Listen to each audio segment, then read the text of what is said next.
Welcome to Beyond the Closing Table. I'm your host, Michael Martin, and I'm excited to be able to interview top producing real estate agents, top producing loan officers, and successful business owners.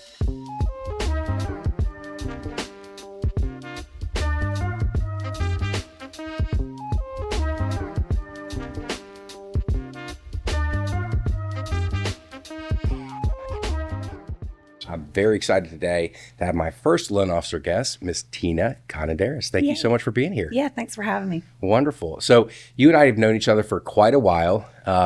You have been, it's interesting, I doing a little bit of research, I realized that you actually got in the business the same year I did, I think. Oh, I did not know that. 2002, is that right? Yeah. Yep. So I started as a loan officer in January 2nd, 2002. Moved to Raleigh to take this role, learn all about, there's 2 G's in mortgage, all that kind of stuff, right? Are there? I did not know that. So let's talk a little about your background, what you were doing before mortgage, and then maybe we'll talk a little bit about how you got into mortgage. So tell me a little bit about that. Yeah, I graduated. I got a degree from NC State in social work. Nowhere along the way did I know that you don't actually make enough money to feed yourself when you're a social worker. That was never part of the curriculum. So I was working as a social worker in nursing homes because I did a specialty in geriatrics. And I had to supplement my income as a waitress at Vinny's, which is like just down the road from here, Vinny's Steakhouse. So I was a waitress and I overheard a real estate agent talking about someone in mortgage hiring an assistant. It was literally like a random conversation. No kidding. And then I went and interviewed and got the job. How about that? So who was that hired you? I'm curious. His name was Andy, and it was at Irwin Mortgage, which is now defunct. Okay. As many I mortgage remember companies Irwin are. Mortgage. It wasn't there much longer after that, I don't think, if I'm not mistaken. No. We were only there for like a year before we left anyhow. Okay, very good. And so it's funny, Vinny's is used to be and still probably is a hangout for, I think, loan officers and real estate agents a lot. It is right down the street. I don't go there very often. You'd think I would. I used to quite a bit, but not as much It's anymore. not quite the same. Yeah, I think they've had so many ownership changes and the bartender change, that was a big difference too. So Yeah. So great. So what made you decide to get into geriatric social work?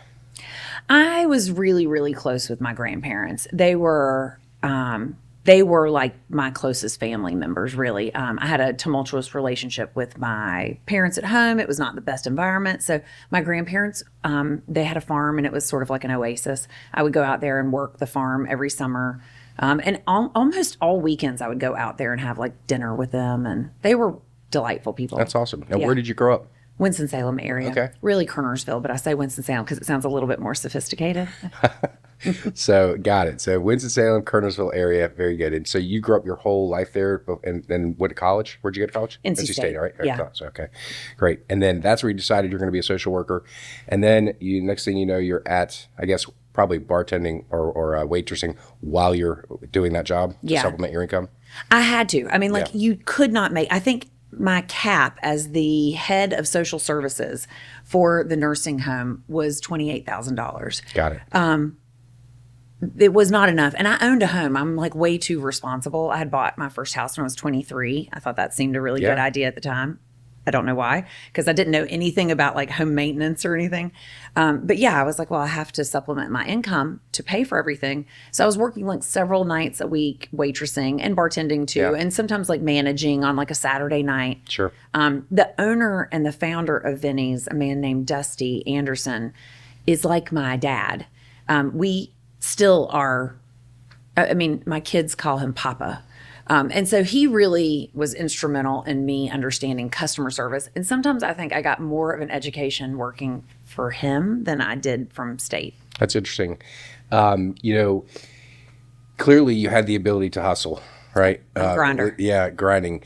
And I think that certainly has led to what has helped you have the success you've had. I can tell you, similar for me, when I was in high school, I was not a great student, but I fortunately somehow got to college, and then I was blessed to not work my first year in college, so I could really kind of focus on becoming a good student. And then I decided to work from then on out, and worked probably anywhere from 20 to 35 hours a week while I was in college. and I've had multiple jobs, at a time, just because I like to do it, and I like stuff, and I want to be able to make sure I can pay for it. And so grinding, I think, is a big part of having any sort of success, probably in any business, but I certainly know in real estate and mortgage lending. Yeah, I think people always think it's like super easy. Yeah. You're like, yeah, not at all. Yeah. I had someone actually ask me about a job recently. They called and they were interested in getting out of their job and into mortgage, and they wanted to have more control of their lives and like really work less. And I was like, so I think you might be barking up the wrong tree here. Yesterday, I was talking to a real estate agent that asked me if I was hiring. And I was like, man, I don't know if this is going to be any better than when you're at. Let's focus on that one. Okay, so you transitioned from social work into mortgage lending. Tell me about your first experiences. Like you get into this Irwin Mortgage, and you're starting to learn. And it sounds like you were assistant at first. Yeah. Okay. How'd that look? I knew nothing, literally. It was so much fun, truthfully. I mean, it was a long time ago, so technology wasn't quite as instrumental as it is now in our process. But we would get to the office around 7 o'clock in the morning. I mean, I literally was eating breakfast, lunch, and dinner. If you know me, I do not skip a meal, at my desk. And I loved it. It was so much fun. It was just a broad learning of like, what is credit? What is an FHA loan? What is a VA loan? And it was basically supposed to be like a year's internship. Mm-hmm. And then after that year period of time, you would then go like start to develop your own accounts. But after 6 months, I got a builder account, which it sounds like I was like this amazing like rock star. Honestly, we had this weird product that would approve people if they were moving in or out of a certain zip code, regardless of their ratios. And it had like some terribly low credit score requirement. And this builder that I had gone, I had a friend that worked there. He said, well, if you can get this loan approved, I will put you on our preferred lender list. And I was like, huh. And this loan happened to be in or out of that zip code. The ratios were like, whatever it was, it worked. And everyone was like, she must be a savant, an idiot savant, but a savant. Yeah. And that was it. And then I got my own accounts, and then it just started growing from there. Yeah. Wow. So you obviously grew faster than you thought you were going to, at least in this role, in this position. That may be one of the reasons why Irwin's not around anymore. Those loans crashed and burned.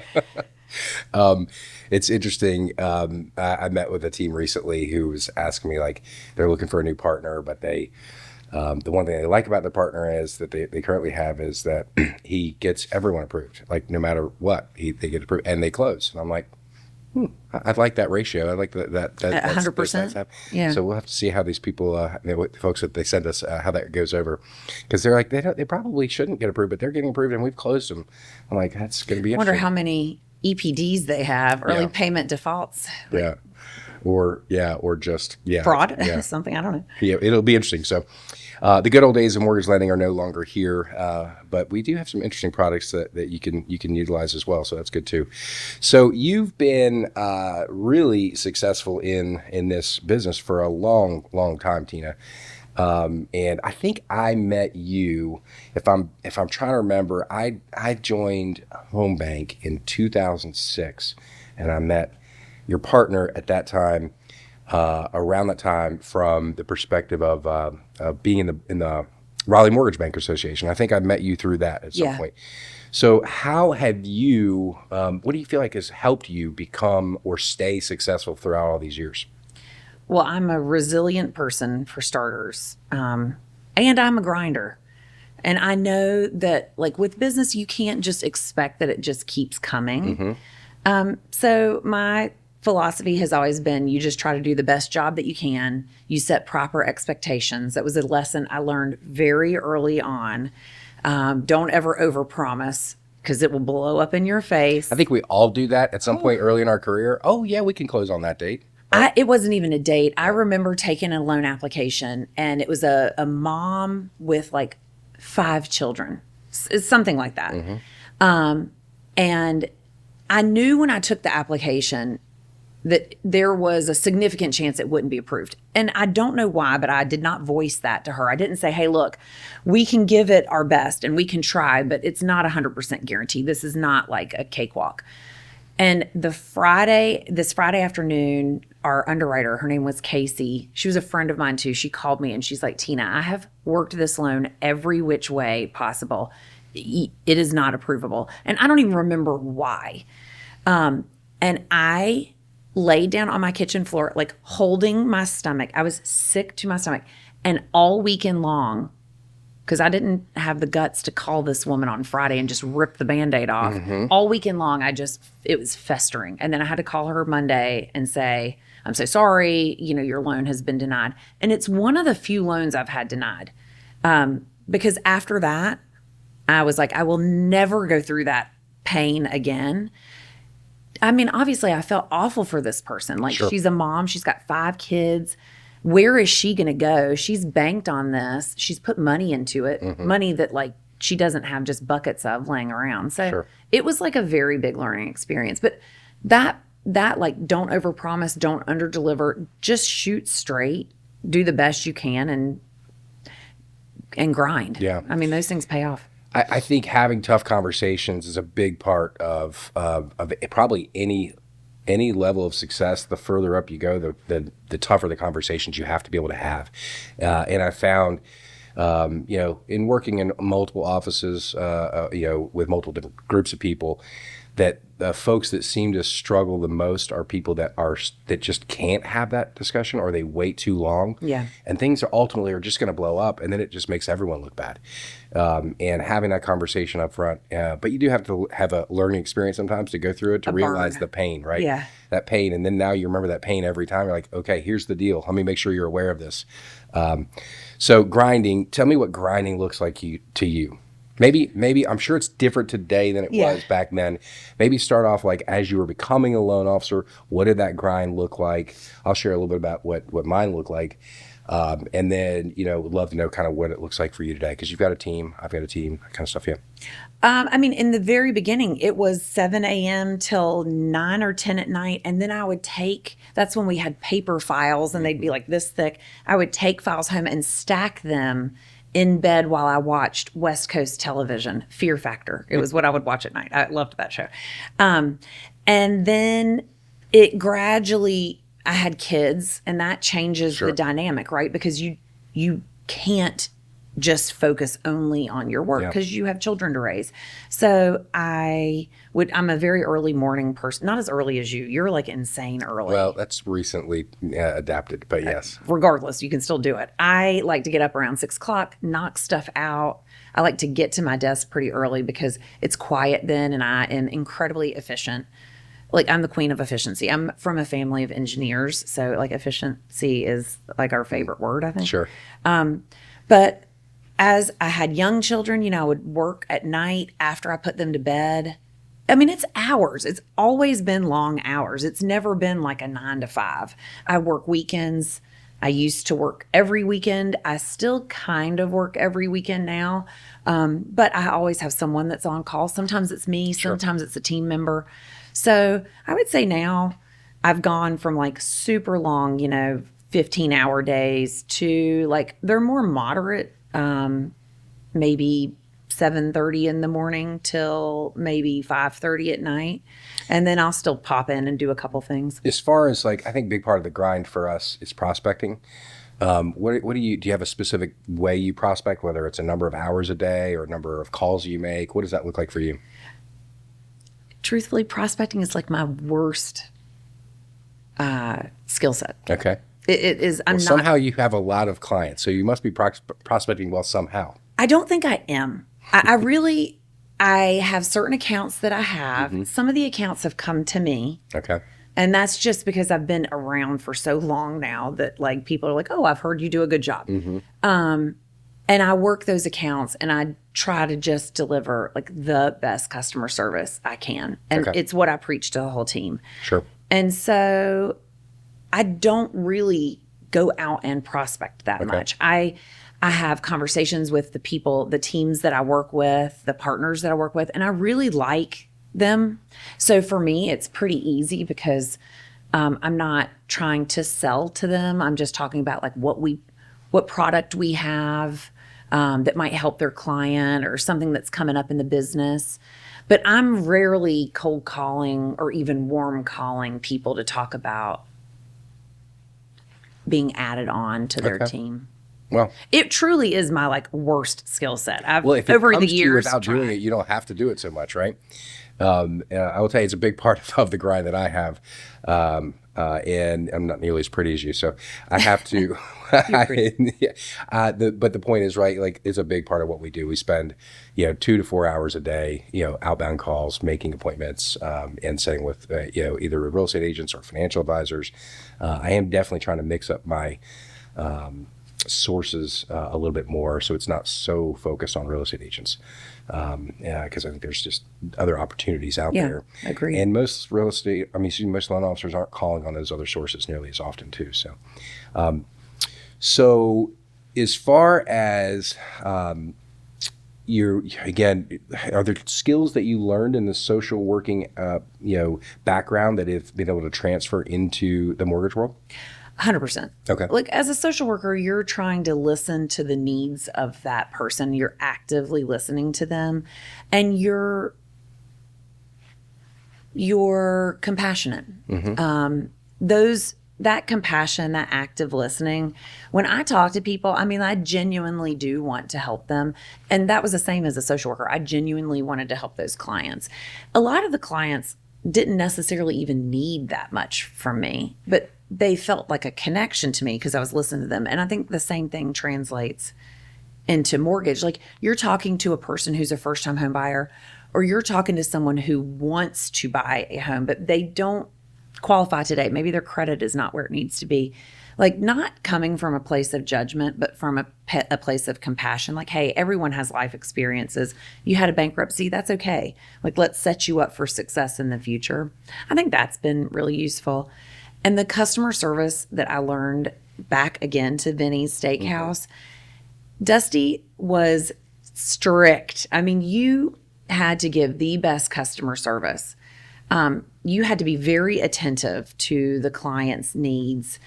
You had to be making sure that you were like taking care of them, but not in the way to where you were disrupting their conversation. Sure. You couldn't wear perfume that smelled too strong. I mean, there were just so many rules that he had in place that I really like listened and paid attention to, because I was making more money there than I was as a social worker with my degree.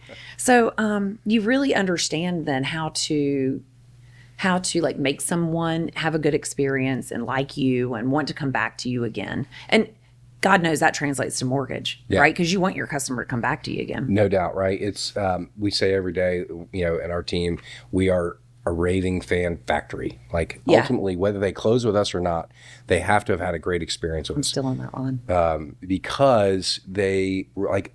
Ultimately, there's a lot of different reasons why they may not choose to work with us, right? They may go with you because you're the builder's lender and they're going to get $10,000 by using you. They may go with the builder's lender that they own, right? Or they may just go with Same Place Credit Union because they're 100% no MI and we don't have that option. Right.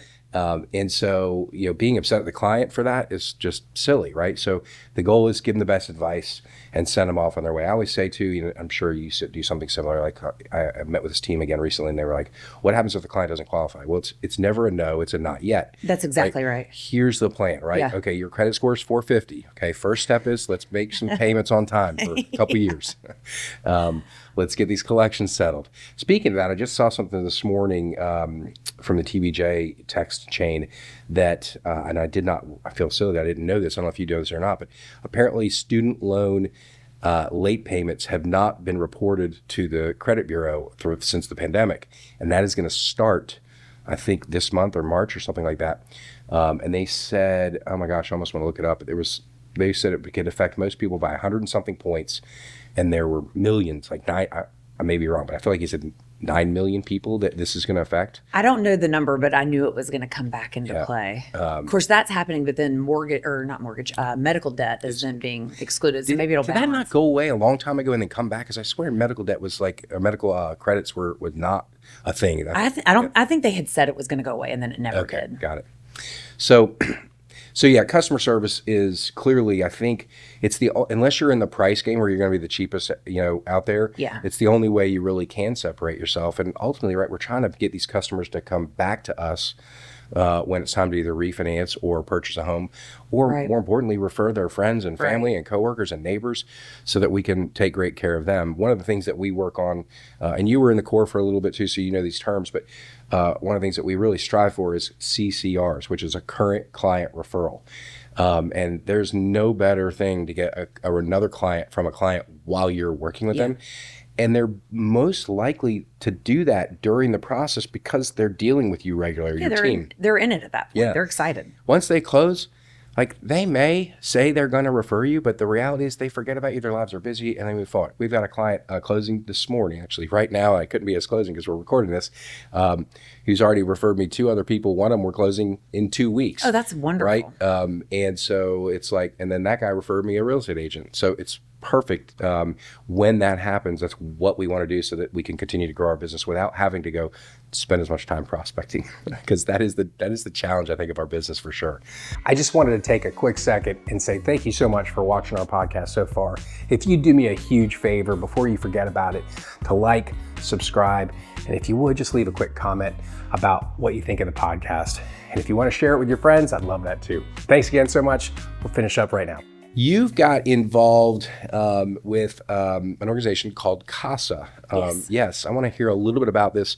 I admittedly don't. I've heard about CASA, but I really don't know a lot about it. So I'm excited to hear from you and tell us more about what that nonprofit is all about and your involvement in it. My friend Julie asked me, I think it was like 6 or 7 years ago now, to go to this breakfast, this charity breakfast. And I was like, ugh, like insert eye roll, because we're oftentimes asked to contribute to a charitable organization or make this donation or do this. And so I had a really crummy attitude when I went to this breakfast. And the breakfast was in Durham, which was like a 45-minute drive for me. So it was like, oh my gosh. And I went, and at the end of the breakfast, I was ugly crying, like trying to find a tissue, completely moved. So CASA is a nonprofit. Their belief is the motto that the way to end homelessness is through providing housing.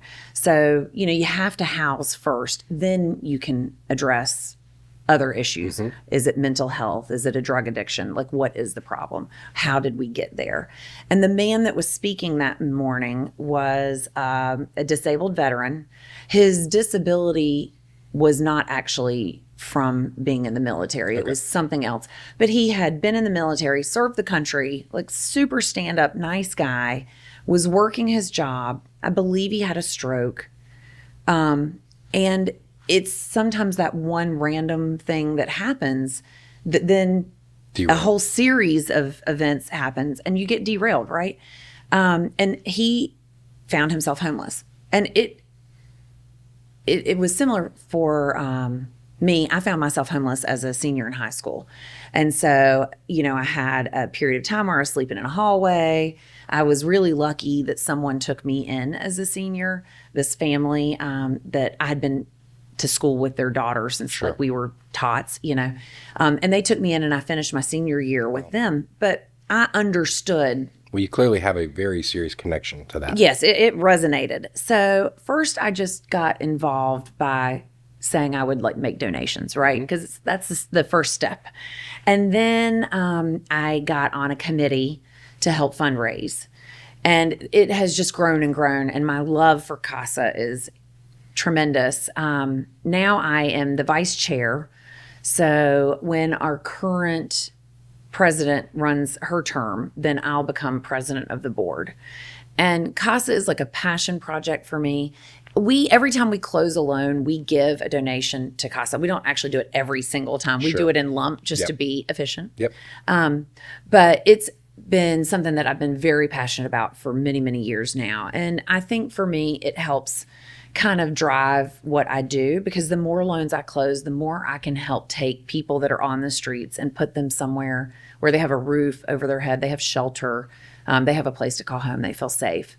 And so mortgage gives me a platform to help support CASA. That's great. How do they do? What do they do to go about helping get rid of homelessness? Well, we just opened Kings Ridge. This is an example. This is our latest and truly greatest place. Kings Ridge is 100 apartment complex, and it is gorgeous. It's stunning. Where is it? It is right off of like behind Wake Med. Okay. So centrally located, great location. Bus stop is directly across the street.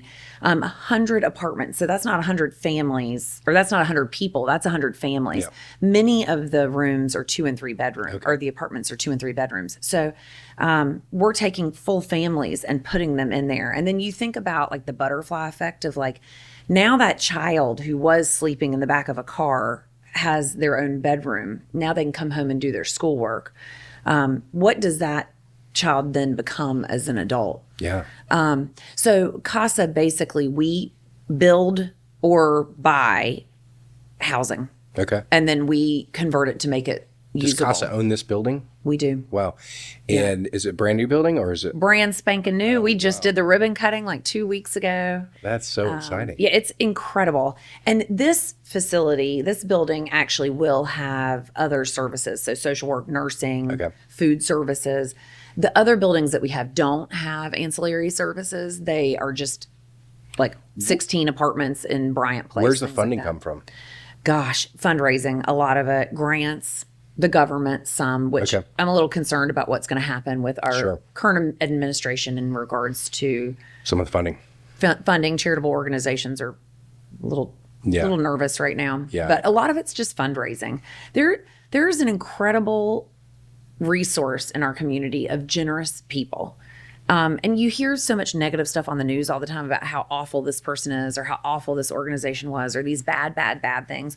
But then I look at like all the sponsors, all the donors that we've had to help get Kings Ridge off and built, Do you remember off the top of your head what the cost of that was? like $30 million. That's- It's a huge building. Yeah, I assume they probably. I wonder if that's even right. I might be wrong on that. Yeah. Either way, it's a big. It's big a lot project. of money, and it was a lot of fundraising, and a lot of that is grants. Wake County, City of Raleigh gave some of that money. We fundraised a bunch of it. So it was a collective effort for sure. Awesome.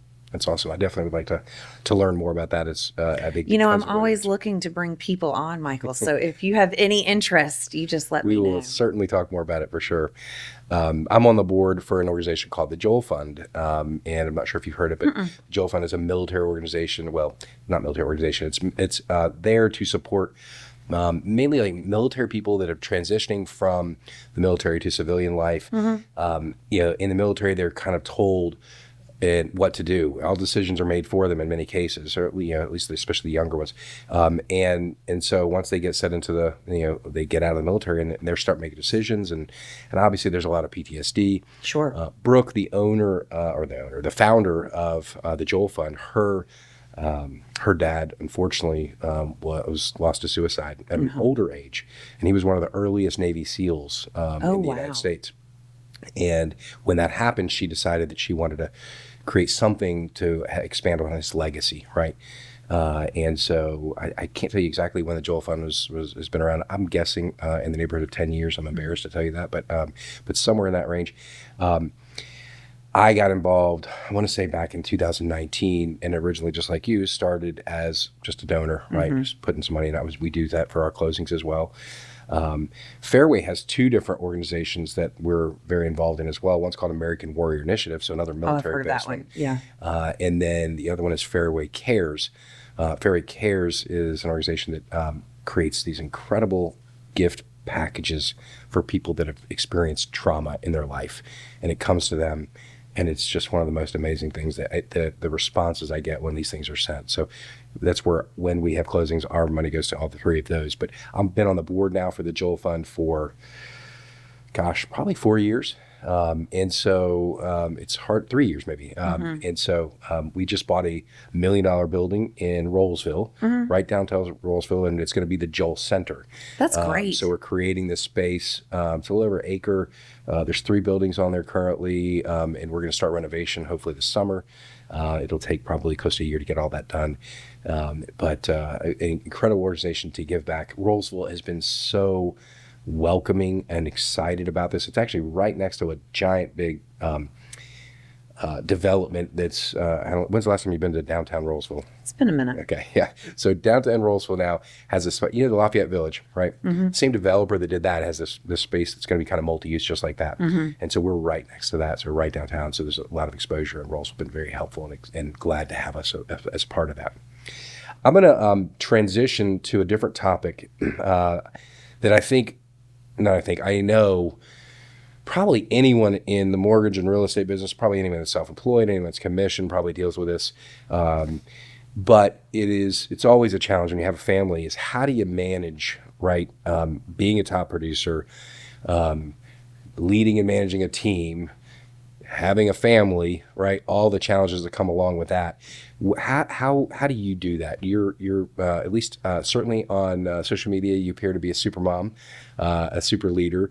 Nobody's perfect, but how do you do that? I don't tend to get really emotional about stuff. So I'm pretty like even Steven. I'm very organized. My kids would maybe say a touch OCD, but I like everything very like neat and orderly. And I feel like if my home is neat and orderly, my mind is neat and orderly. And I don't goof off much. Like I love my kids. We've got 2 in college. And then I've got 2 that are seniors. So you've got a blended family, right? Yeah. Okay. Jeff had 3, I have 3. Okay. So we're a little Brady bunch. Yeah. And his were 3 older boys. And then mine are the 3 younger ones. Technically 2 are the same age. But so his 2 oldest are in college. And then his 3rd child, his youngest, and my oldest are seniors. And then I have a son who's a junior and a daughter who is a sophomore. Okay. And having kids has been the best thing that has ever happened to me in my entire life. I love being a mom. So I try to go to all of their activities because I feel like it's a fleeting thing. Like we only have for a period of time. Yes. My daughter was at the Broughton's they go to Broughton High School, all 4 of them. And they were, she was cheering at the last basketball game Tuesday because we lost. So we're out.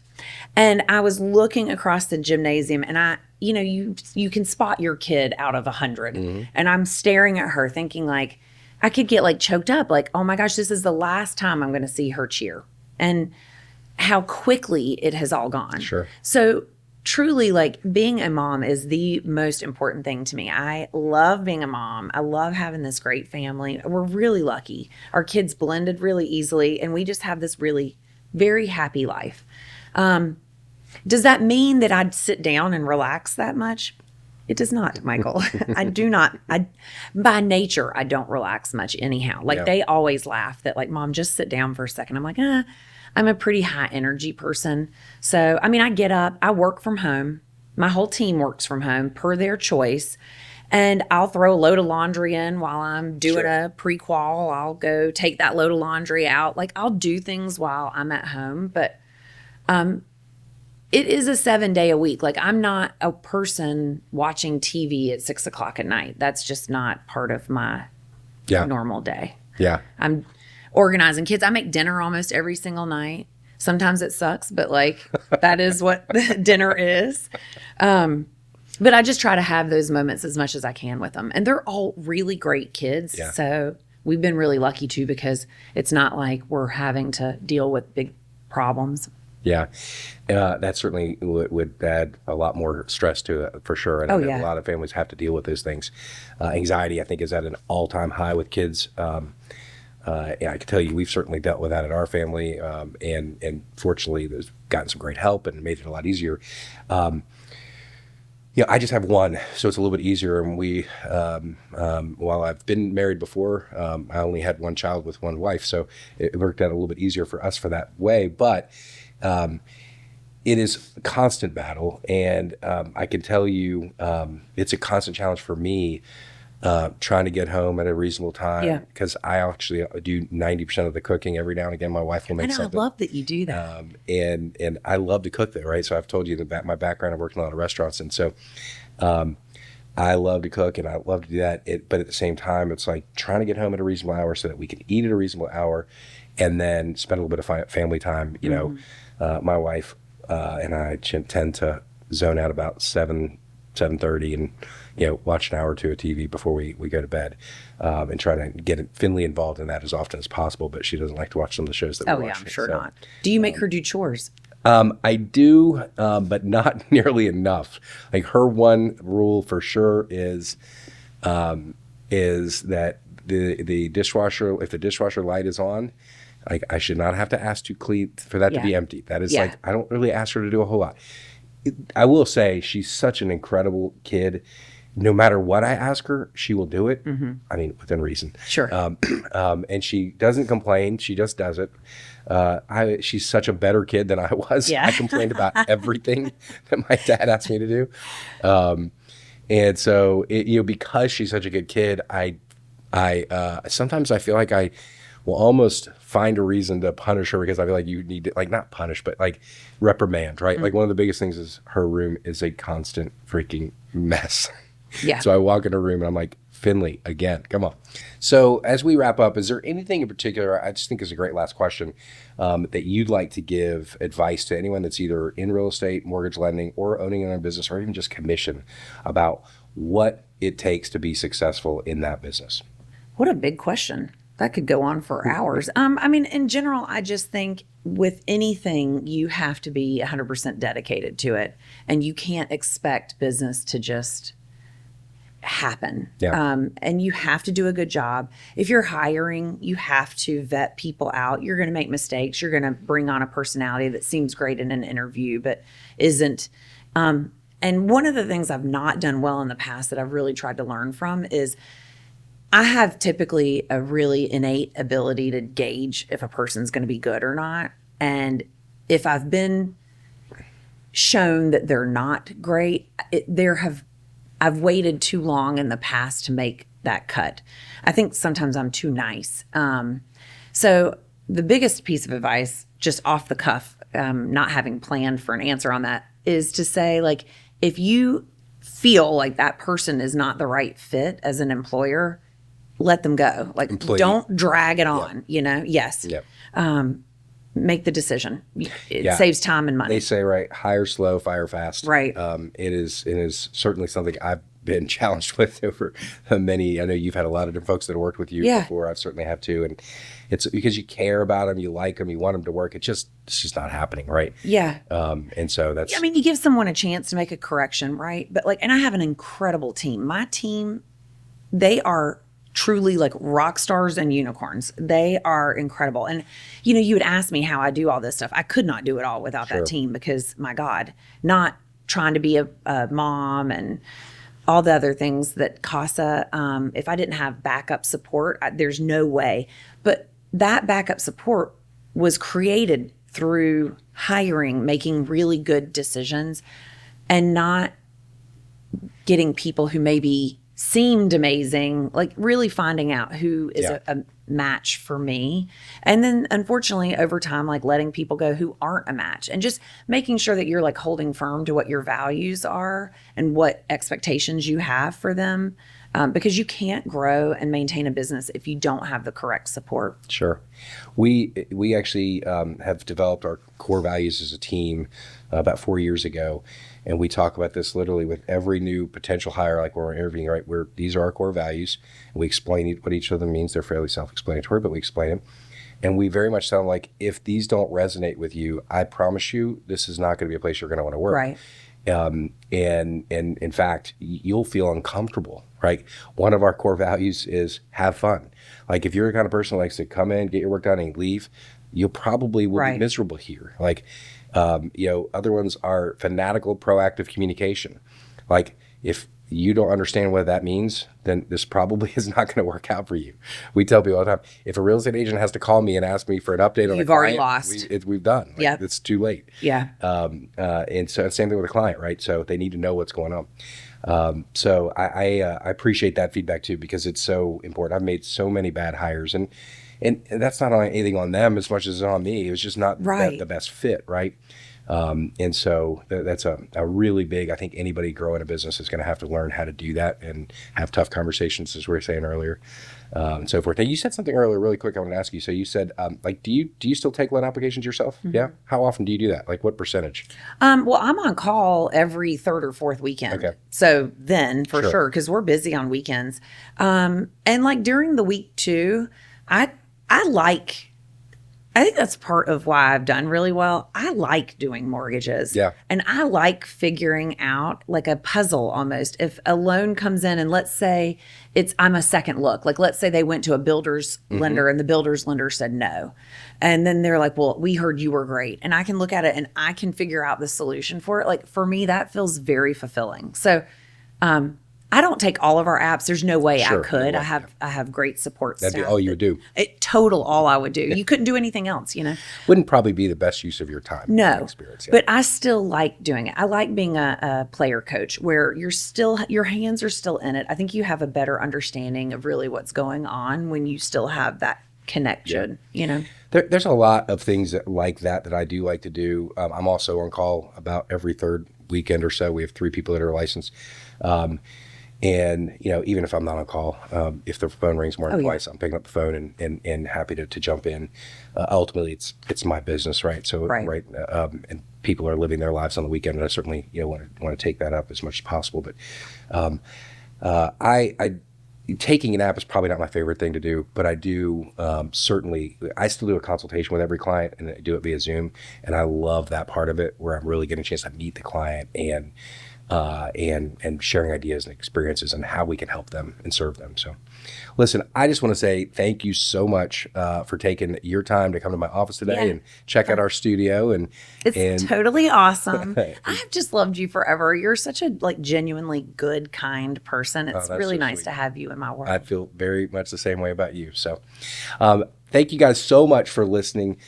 Please be sure and subscribe. We'd love for you to make some comments and also share this thing with your friends, family, anybody that you know that's in real estate, mortgage lending, or as a business owner. We'd love you to share it with them too. Really appreciate your time. Hope to see you on the next one.